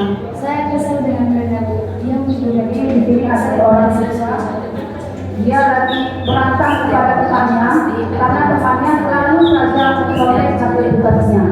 Jadi kita tidak menghukum siswa itu, tapi perlu kita menstabilkan identitas. Menurut Nak Dharma, selanjutnya apa Nak Dharma lakukan terhadap Rena? Tadi saya marah-marah dengan Rena, dan saya maki-maki Rena, dan tanpa sengaja saya memukul meja. Menurut Nak Dharma itu baik atau tidak ya memukul dan marah-marah? Memukul meja dan marah-marah? Tidak Bu. Menurut Nak Dharma itu sudah melanggar keyakinan kelas atau tidak? Sudah Bu. Keyakinan kelas kita yang mana ya? Menghormati dan menghargai diri sendiri dan juga orang lain. Jadi, apakah Nak Dharma mau memperbaiki kesalahan Nak Dharma? Mau Bu. Bagaimana yang akan Nak Dharma lakukan? Saya akan menjauhi dosa yang lain. Dengan cara sabar ya. Terus apa lagi Nak selain sabar? Kalau ada teman saya yang mencontek, saya akan memberitahukan kepada guru yang mata pelajarannya atau wali kelas, dan saya juga bisa mengajak teman tersebut untuk belajar bersama. Ternyata Bapak Ibu Baik sekali ya. ya. Ibu harapkan Nak Dharma itu mau memperbaiki diri, lebih banyak bersabar, dan jika temannya mencontek, kita laporkan kepada guru dan kita boleh mengajar temannya jika ada waktu. Ibu sangat menghargai Nak Dharma sudah mau memperbaiki kesalahan. Ya, berikutnya Ibu harapkan Nak Dharma bisa belajar dan mengikutinya ya. Terima kasih. Cepat sekali tindakan kamu Nak. Terima kasih ya sudah mau mengakui kesalahannya. Jadi Ibu harapkan berikutnya Nak Dharma bisa memperbaiki kesalahannya dan bisa menahan emosinya. Silakan kembali ke kelasnya lagi Nak. Ya Pak, sambil ini Bapak Ibu. Iya Nak. Ya, Ini masalah yang kedua ya, seorang siswa tidak berpakaian rapi ya. Ya, masalah tidak kedua boleh ya. bahasa iman. Ada apa ya? Saya membuka bus saat membayani masih lagi. Kira-kira menurut Nak Saiman membuka bus itu baik tidak? Tidak, Kenapa Nak Saiman membuka bus ya kalau boleh tahu? karena kepanasan dan bajunya agak kecilan. Jadi menurut Nak Saiman, apakah membuka bus itu sesuai dengan keyakinan kelas kita tidak? Tidak Bu. Masih ingat kan keyakinan kelas? Keyakinan mana yang kamu lakukan Nak? Tadi tertib dalam berpakaian rapi dan sopan, Bu. Setiap orang pasti pernah melakukan kesalahan. Jadi ibu harapkan Nak Seman mau perbaikinya. Kira-kira Nak Seman mau tidak memperbaiki masalah Nak Seman? Dengan cara bagaimana Nak Seman? Kedepannya saya akan tertib dalam berpakaian sopan dan rapi. Apakah tertib dalam berpakaian itu bermanfaat buat Nak Seman? Sangat bermanfaat. Manfaatnya apa? Manfaatnya dapat memperbaiki sikap saya dan dapat juga bermanfaat buat sekolah untuk penampilan siswa. Terima kasih Anak Seman. Nak Seman sudah mengaku kesalahan dan ibu harapkan kedepannya Nak Seman bisa lebih tertib dalam berpakaian dan sopan. Ibu harapkan jangan diulang lagi ya kesalahannya. Terima kasih Nak. Silakan kembali ke kelasnya. Selamat pagi, perkenalkan nama saya Darmawati Siliwu, saya dari kelas 10 AKI 1. Saya berasal dari SMK Negeri 1 Blumut, Kabupaten Tapanuli Tengah. Saya senang sekali bisa berdiskusi mengenai menahan amarah dan emosi. Saya dapat menemukan langkah-langkah baik seperti bersabar dan juga menghargai dan menghormati orang lain. Ibu Pawotan telah mengajarkan saya untuk menghargai dan menghormati orang lain. Terima kasih saya ucapkan kepada Ibu Pawotan. Sekian dari hasil refreshing pada hari ini. Saya ucapkan terima kasih.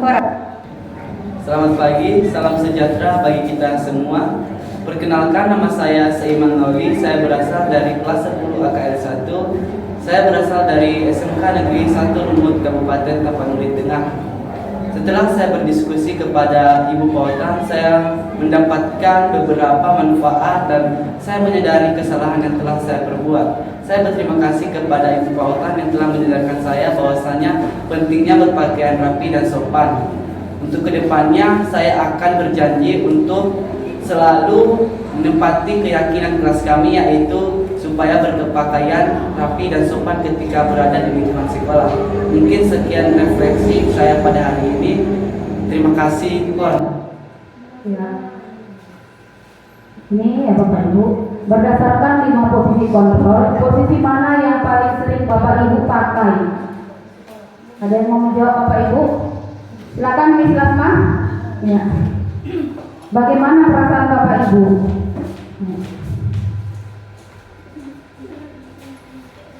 Terima kasih Bu buat kesempatannya. Setelah saya belajar melalui diseminasi tadi ya namanya, saya sebenarnya masih melakukan posisi kontrol yang sering saya lakukan.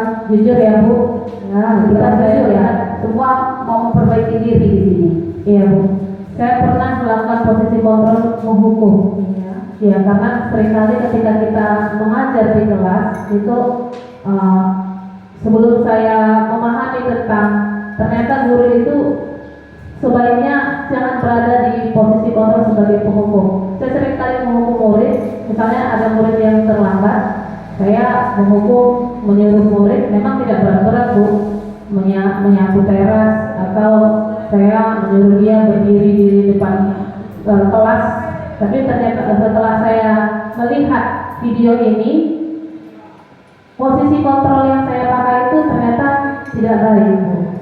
Jadi mudah-mudahan, terima kasih buat diseminasinya Ibu. Kedepannya saya memperbaiki diri menjadi lebih baik lagi. Ya, terima kasih, tepuk tangan dulu buat bersama. Iya, berarti kita hilangkan ya Ibu posisi kontrol yang salah ya. Yang berikutnya ada lagi Bapak Ibu yang mau menanggapi, Ibu Melan. Ya, posisi kontrol yang mana yang Ibu lakukan, yang masih Ibu lakukan, dan kita perlu memperbaiki diri ya. Penghukum, pembuat rasa bersalah, sebagai teman, pemantau atau manajerial. Sebagai masih penghukum. Nah, silakan Bu. Terima kasih Bu atas kesempatannya.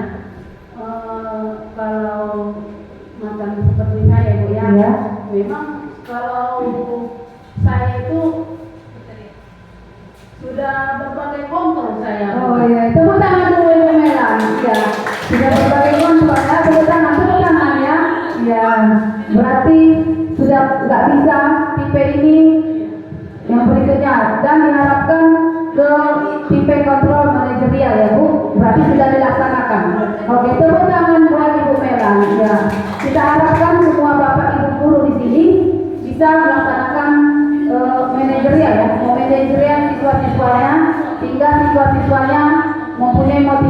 dari dalam dirinya, ya.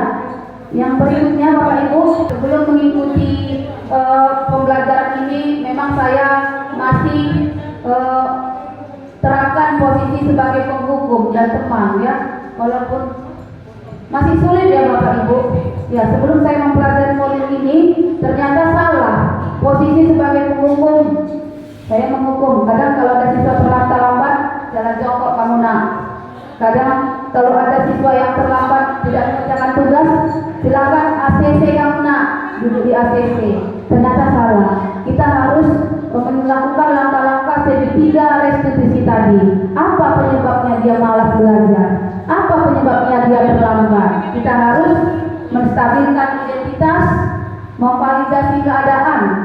Terus yang berikutnya, kita harus meyakinkan keyakinan kelas yang sudah disepakati sebelumnya. Ya.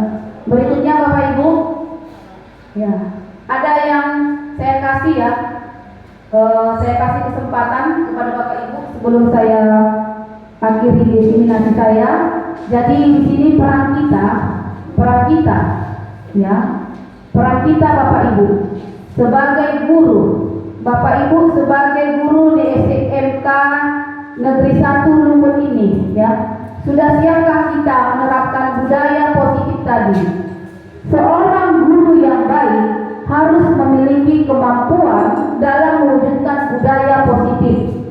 Budaya positif itu dapat dijalankan dengan menerapkan konsep-konsep inti, disiplin positif, memahami perilaku manusia tadi, yang berkaitan dengan hukuman, penghargaan, dan restitusi. Yang ketiga, memahami kebutuhan dasar siswa-siswa kita. Yang keempat, membuat keyakinan kelas. Dan yang kelima, menerapkan segitiga restitusi dalam menyelesaikan masalah.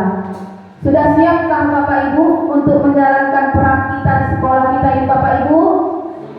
Ya, saya yakinkan kembali, maukah kita Bapak Ibu menjalankan budaya positif? Ya, tepuk tangan dulu ya. Terima kasih Bapak Ibu. Terima kasih. Semoga apa yang sudah saya terapkan, budaya aksi nyata saya, budaya positif, dapat sama-sama kita jalankan dan saling berbagi. Mungkin itu saja yang bisa saya sampaikan pada hari ini. Terima kasih. Saya kembalikan ke protokol. Baik, mari kita berikan tepuk tangan kepada Ibu Eva. Terima kasih kepada Ibu Eva yang sudah memaparkan diseminasi budaya positif. Tibalah saatnya untuk sesi diskusi, sesi tanya jawab. Sebelum sesi tanya jawab, saya bacakan pantun lagi. Jalan-jalan kasih boya, tidak sebentar dia kopi. Diseminasi sudah usai. Mari Bapak Ibu ajukan hal-hal yang bingung. Tepuk tangan dong. Oke, pada Bapak Ibu kami persilakan untuk sesi diskusi kita buat 2 sesi. Untuk sesi pertama kita berikan kesempatan kepada 3 penanya. Oke, Bapak Ibu. Oke, silakan siapa dulu nih? Oke, Ibu Melinda dulu. Ibu Melinda, saya lihat Ibu Melinda sangat bersemangat. Mungkin dari tadi udah simpan nih hal-hal yang bingung tadi. Silakan Ibu Melinda. Dan terima kasih kepada Ibu Irma Nenggolan yang telah memberikan waktu dan kesempatan untuk bertanya. Pertanyaan saya, bagaimana cara agar kita dapat memiliki motivasi intrinsik? Terima kasih. Oke ya. Pertanyaannya Bu Eva dijawab langsung ya. Boleh Bu Eva? Disimpan dulu. Baik. Untuk pertanyaan kedua siapa ini? Oke, silakan Ibu Silvi. Ya, Ibu terima kasih atas kesempatan yang diberikan kepada saya. Saya sangat senang sekali hari ini mendapatkan ilmu dari Ibu Pahotan dan kawan-kawan di Panjaitan tentang budaya positif, sehingga mungkin akan saya terapkan di dalam pembelajaran nanti. Nah, di sini saya tertarik sekali tentang keyakinan keyakinan kelas.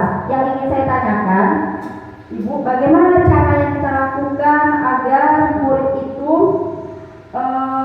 agar keyakinan kelas itu dapat terus diingat oleh murid, dapat terus diingat oleh murid. Kita kan melakukan keyakinan kelas. Nah, bagaimana cara kita agar murid itu tetap mengingat keyakinan kelas? Mungkin itu saja, Ibu. Terima kasih. Luar biasa ya Ibu Silvi, dan mungkin dari destinasi ini muncul semangat Ibu Silvi Rawati akan menerapkan hal-hal atau bisa mewujudkan budaya positif. Nah, disimpan dulu pertanyaannya Bu ya, karena sesi ketiga, sesi pertama ini kita beri kesempatan untuk 3 pertanyaan. Silakan Pak Runto.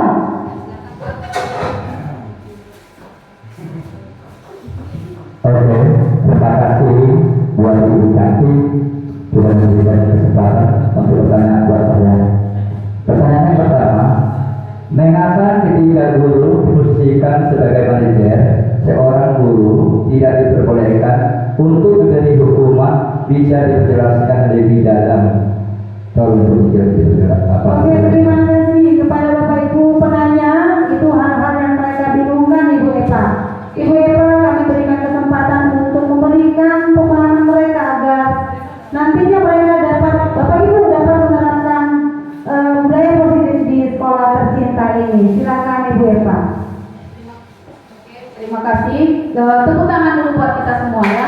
Saya akan menjawab ya. Saya mencoba menjawab yang pertama tadi ya, dari Ibu Melinda ya Bu.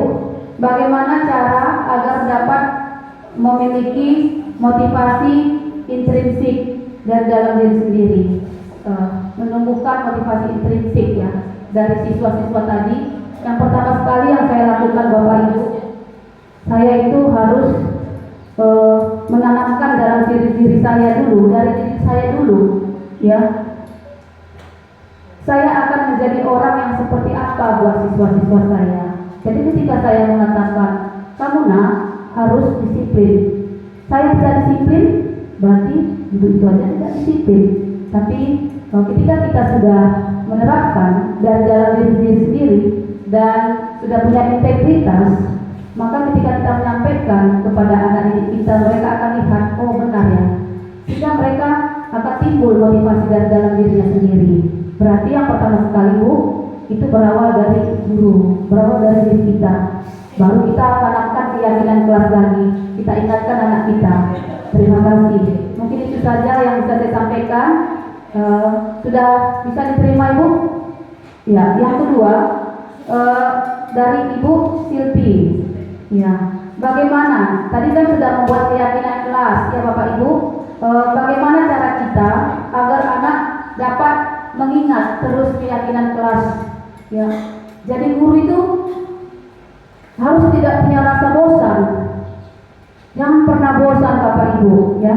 Jangan pernah bosan. Guru berasal dari kata digunggu dan ditiru. Saya mengikuti CGP ini Bapak Ibu sampai saya katakan ini yang ketiga saya mengikutinya. Yang kedua saya gagal. Yang pertama gagal, yang kedua gagal, yang ketiga. Dengan Bapak fasilitator kami ini orangnya sangat tegas sekali Bapak Ibu, tegas, dan dia menerapkan ini. Jadi ketika saya belajar ini tidak ada kepaksaan bagi saya, ya. Sampai kami malam minggu Bapak Ibu, jika Bapak Ibu ada pertanyaan boleh telepon saya. Yang ingin didapatkan Bapak Ibu, Bapak fasilitator kami ini dan Bapak pengajar praktik kami ini, bagaimana memunculkan motivasi intrinsik dari dalam diri CGP itu, bukan untuk agar bisa sertifikasi, bukan untuk agar bisa menjadi kepala sekolah, bukan untuk agar naik pangkat, bukan itu. Tapi bagaimana memunculkan motivasi dari dalam diri Bapak Ibu untuk memunculkan budaya yang positif di sekolah kita ini. Ya, jadi kita sebagai guru tetap jangan malas, jangan cepat bosan. Ya. Yang saya lihat, ya kita ini, bahkan saya pun belum, kan? Tapi saya mau belajar. Sekolah kita sudah besar, sekolah kita ini sudah besar. Tapi ketika saya tanya anak-anak dengan minat belajarnya masih kurang. Jadi inilah tugas kita Bapak Guru, memunculkan untuk mau belajar, bukan karena dihukum, bukan karena mau dikasih penghargaan, tapi dari dalam dirinya sendiri. Kita sebagai guru tetap mengingatkan kesepakatan kelas kita tadi. Kita sudah bentuk anak-anak, kita kan sudah buat kesepakatan kelas, sudah muncul keyakinan kelas kan, keyakinan kelas mana yang kamu langgar jika kamu terlambat, keyakinan kelas mana yang kamu langgar jika kamu membuli. Itulah tujuannya. Jangan bosan-bosan. Seperti tujuan pendidikan nasional yang diajarkan oleh Bapak Ki Hajar Dewantara, yaitu agar anak-anak ini yang menjadi anak-anak yang berprofil pelajar Pancasila, beriman, berakhlak mulia, berbineka, mandiri, bergotong royong, dan kreatif. Ya, jadi tetap itu tujuan utama kita. Mengingatkan keyakinan kelas, jangan bosan-bosan, ya, dari dalam dirinya dulu.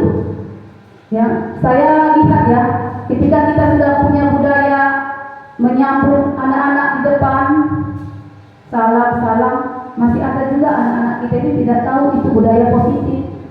Gurunya sudah menyambut siswa, dia enak saja naik sepeda motor, masih ada ya Bapak Ibu, bahkan tidak turun.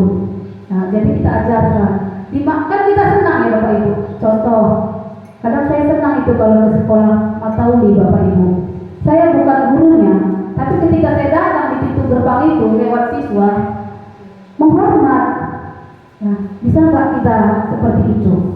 Ya, berarti kita harus mulai dari diri kita sendiri. Jangan bosan-bosan untuk mengingatkan keyakinan ke kelas. Barulah. Ya, saya rasa Bapak Ibu semua ini Bapak guru hebat semuanya ya. Bapak guru hebat ya, kita sama-sama belajar. Mungkin itu saja yang saya sampaikan. Terima kasih Bu. Bisa Bu diterima Bu? Ya. Hukuman yang ketiga ya dari Pak Ruston. Hukuman bisa dijelaskan lebih detail lagi.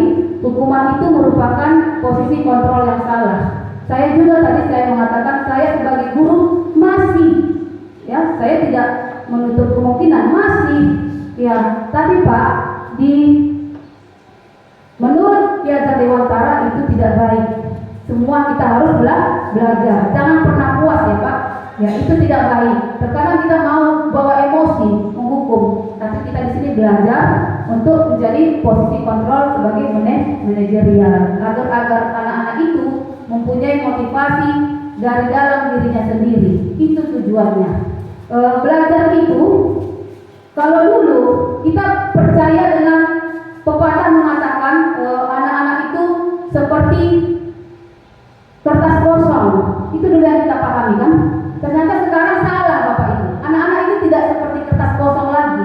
Sudah ada garis-garis di dalam tangan anak-anak itu. Kita hanya membentuk gurat-gurat garisnya. Ya, kita hanya membentuk dia mau jadi seperti apa. Bukan kosong lagi. Kalau dia kosong kan berarti totalitas guru di sini. Ternyata salah. Ya, sudah ada. Ternyata si anak itu kita arahkan ke olahraga. Dia hobi olahraga, silakan. Ternyata anak itu hobi bernyanyi, silakan. Jangan kita marah. Mungkin itu saja ya Bu. Dengan cara tadi tetap mau belajar dan mau introspeksi diri, belajar menjadi guru yang manajerial. Itu Bu.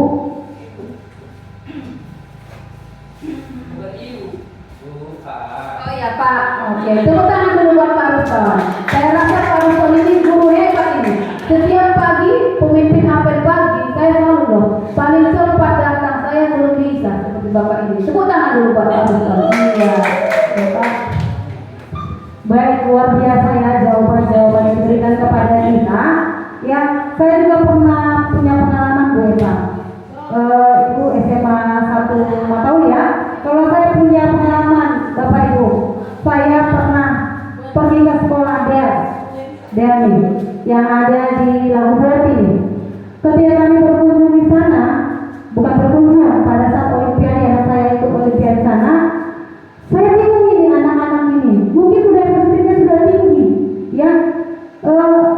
Saya pikir penyakitnya begitu. Pada semuanya murid-muridnya pada begini semuanya. Saya pikir itu pada penyakitan di siswa-siswanya. Ternyata enggak Bapak Ibu. Ternyata budaya positif menghormati orang lain sangat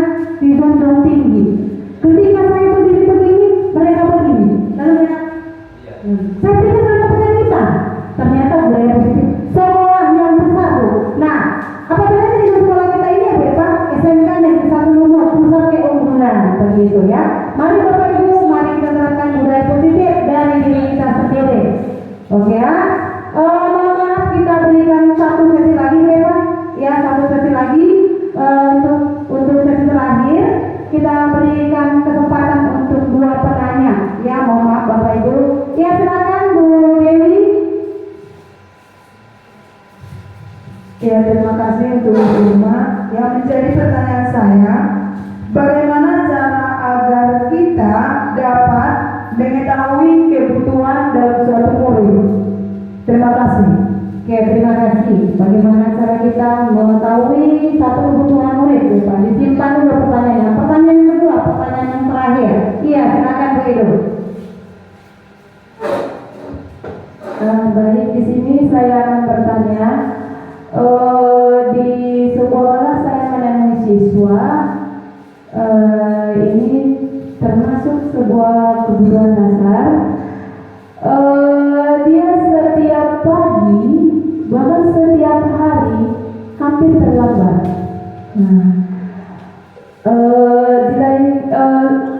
Ketika dia masuk ke ruangan, saya bertanya, saya tidak langsung menghukum, tapi saya bertanya, kenapa kamu sering terlambat, nak? Pertama, dia tidak mau menjawab, ya. Jadi ada sekitar 15 menit dia berdiri di samping saya, dia tidak mau untuk mengatakannya. Jadi dia selalu diam. Kemudian saya bertanya di kelas, saya suruh dia duduk, terus saya tanya, ada di sini yang satu kelas dengan dia, dan ketika dia saya suruh duduk, dia sudah tidur, bahkan sampai ngorok. Jadi saya tanya, bahkan ketika saya bertanya sama kawannya di kelas itu, dia tidak tahu, dia tidak dengar, sampai matanya bahkan ketika dia bangun. Ada di sini satu kelompoknya, ada ibu, satu siswa dari mereka tutup tangan. Jadi saya pakai ke meja saya. Nah, saya tanya, tahu apa keseharian anak ini? Tahu ibu, katanya. Kenapa dia sering tertidur? Setiap kali masuk pelajaran ibu, saya tanya seperti itu. Iya ibu, ada masalahnya dalam keluarga, katanya. Masalah apa? Saya bilang. Dia ibu mulai dari jam 10 pagi sampai jam 5 malam, jam 10 malam sampai jam 5 pagi dia bekerja di pabrik membuat nasi ayam. Jadi saya tanya, kenapa seperti itu? Itu hukuman dari orang tuanya. Alasannya karena kendaraan orang tuanya kemarin terjadi kecelakaan, jadi rusak. Terus si orang tuanya dia yang mengajari dia untuk bertanggung jawab, harus selesai kereta itu seperti semula. Apapun kau lakukan, bapak tidak mau tahu. Pokoknya bagus kendaraan itu saya berikan padamu, harus bagus juga kembali kepada saya, katanya. Nah, jadi di situ yang mau saya tanyakan, ketika dia sudah satu semester itu seperti ini, ya. Jadi saya selalu memaklumi. Nah, ketika saya selalu memaklumi, siswa tidak berubah. Nah, itu kan menjadi sebuah kebutuhan dasar dia. Sebenarnya perhatian yang harus kita berikan kepada siswa, sikap kita sebagai guru. Yang menjadi pertanyaan saya, apa solusi dasarnya supaya siswa tersebut tidak mengulangi hal tersebut? Karena sampai sekarang uangnya tak cukup untuk membayar menebus kereta di bengkel. Nah, sampai kapan dia seperti itu? Nah, saya sebagai guru, ini yang menjadi pertanyaan saya, apa solusinya kita sebagai guru menanggapi hal tersebut? Nah, sekian dari pertanyaan saya, terima kasih. Oke, baik, terima kasih Bu Edo. Mohon izin Bu Edo, Ibu mana pacar apa ya? Kalau boleh tahu, Matematika Ibu. Oke, luar biasa matematika Ibu, sama dengan Ibu ya. Iya. Itu pengalaman Bu. Mohon ditanyakan, mohon dijawab pertanyaan dari Bapak Ibu. Silakan Bu Edo. Tepuk tangan dulu buat Bapak Guru hebat ya. Tepuk tangan luar biasa sekali ya Bapak Ibu. Terutama tadi saya langsung jawab yang nomor 2 saja, Ibu Edo tadi ya, sudah menjalankan posisi dia sebagai guru ya. Posisi ibu sudah ibu jalankan di situ, dan ibu juga sudah memahami kebutuhan dasar murid ibu melalui pendekatan ya. Hanya saja belum terselesaikan masalahnya ya Bapak Ibu. Itulah kita perlu berkolaborasi Bapak Ibu, berkolaborasi ya. Ibu sudah kolaborasi dengan wali kelasnya? Sudah ya, berkolaborasi dengan orang tuanya, belum. Jadi perlu kolaborasi dengan orang tuanya. Itu dia. Jangan pernah putus sampai di situ ya. Kita sudah paham tadi kebutuhan dasarnya. Ternyata dia kebutuhan dasarnya itu di situ kebutuhan dasarnya berarti kurang perhatian. Ya. Karena dia kurang dapat perhatian, dia harus bekerja untuk belajar bertanggung jawab, ya, untuk memperbaiki sepeda motor yang dirusakkannya, ya kan? Kita sudah dekatkan, kita sudah tahu kebutuhan dasarnya. Kita lakukan pendekatan wali kelas, pendekatan ke orang tuanya, Bapak Ibu. Baru kita dikatakan menjadi Bapak Ibu guru yang hebat. Saya tepuk tangan buat Ibu Edo. Sudah menjalankan teori kontrol sebagai guru memanajerial. Nanti lama-kelamaan Ibu tidak akan putus sampai di situ, Bu. Tapi ada saja solusi. Yang penting guru jangan sampai bola itu selesai sama kita. Ya udahlah. Ya. Kita sudah tahu kebutuhan dasarnya, ya udahlah. Bukan berarti kita ingin dia kasih sayang terus kita menjadi orang tuanya, bukan. Tapi kita melakukan pendekatan-pendekatan. Contohnya kebutuhannya, ya saya juga pernah mendapatkan siswa ya. Siswa itu sampai orang tuanya Bapak Ibu mengatakan anak ini anak dajjal. Anak dajjal ini. Anak dajjal ini, Bu. Jadi Ibu, karena dia setiap saya masuk di situ nggak benar tenang, ribut, ketawa, mengganggu temannya, seperti itu ya, Ibu. Sampai saya dekati wali kelas. Sudah wali kelas nggak mampan, saya dekati ke orang tuanya. Orang tua laki-laki ini, kalau ada siswa Ibu 36, anggaplah 35 saja siswa Ibu. Jadi saya bilang, Bapak siap untuk anak ini keluar, siap Bu. Kalau orang Ibu tidak sanggup. Tapi saya kemudian belajar dari budaya positif tadi. Jangan kita mematahkan semangat anak ini. Kita lakukan pendekatan-pendekatan dan ternyata saya sharing sama anak ini, orang tuanya broken home. Itulah dia kurang kebutuhan kasih sayang. Setelah saya melakukan pendekatan, dia mulai ada perubahan. Jadi buat Ibu Edo, terus melakukan pendekatan tadi, memahami kebutuhan anak dan menjalankan posisi guru yang baik. Itu saja mungkin yang bisa saya sampaikan, Bu.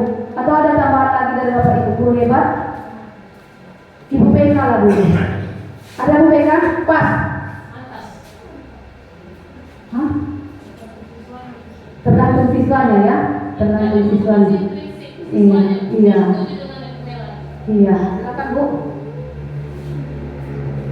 Saya setuju dengan pendapat Ibu Mela tadi.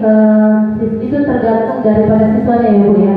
Nah, jadi tergantung kepada murid bagaimana kita sebagai guru itu hanya menuntun murid dan semua berbalik kepada murid itu. Tapi dengan catatan guru itu harus benar-benar menjalankan posisinya sebagai guru. Ada 5 tadi posisi kontrol guru dan posisi yang diharapkan tadi seperti yang dipaparkan oleh Ibu, bahwa kita harus bisa menjadi seorang guru di dalam posisi manajerial. Tapi balik lagi kepada anak itu, bagaimana anak itu harus memiliki motivasi dari dalam dirinya untuk bisa berubah.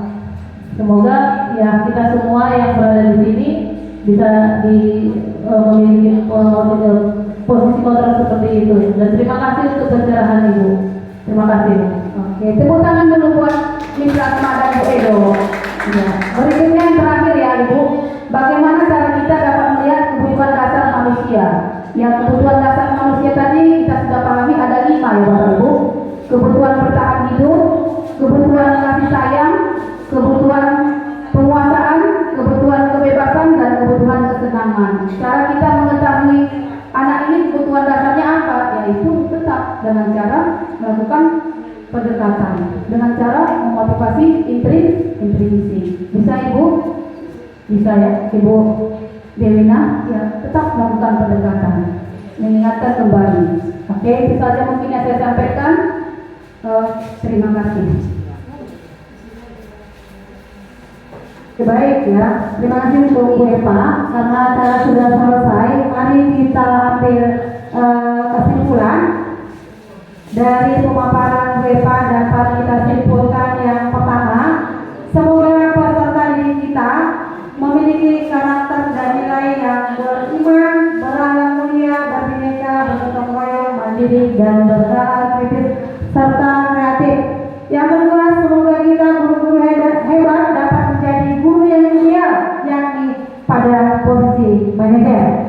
Kemudian yang ketiga, sebagai pendidik kita mampu menerapkan restitusi dalam melaksanakan atau memecahkan permasalahan murid kita di sekolah kita ini. Lalu yang terakhir, semoga warga sekolah dapat memiliki kemampuan dalam mewujudkan budaya positif. Nah, sebelum saya tutup, saya baca pantun lagi. Satu dua kucing melompat, ada kucing jatuh kakinya ke seleo. Rangkaian acara sudah selesai, mari pulang dan terapkan budaya positif. Baik, demikian destinasi budaya positif sebagai aksi nyata modul 1.4 yang dipaparkan oleh Ibu Pahotan Epawati Panjaitan, CGP Angkatan ke-10, guru SMK Negeri 1 Lumut, berasal dari Kabupaten Tapanuli Tengah, Provinsi Sumatera Utara. Selamat siang, salam bahagia. Terima kasih. Dan salam sejahtera bagi kita semua. Perkenalkan, nama saya Ruston Simanjuntak. Saya adalah guru mata pelajaran matematika SMK Negeri 1 Lumut.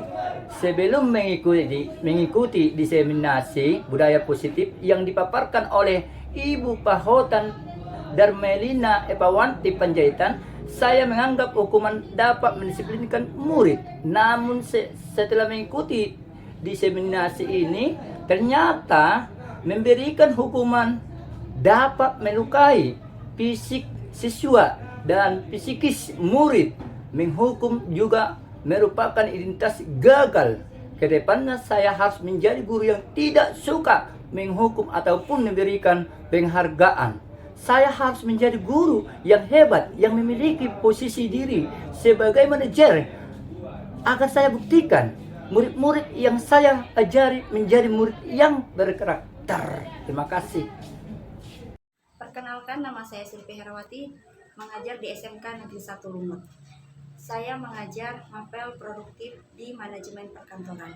Setelah saya mengikuti diseminasi budaya positif dari Ibu Pahotan, saya merasa lebih paham bahwa kesalahan dari seorang murid itu haruslah kita lihat dari kebutuhan dasar manusia, yaitu bertahan hidup, kesenangan, kasih sayang, kebebasan, dan penguasaan.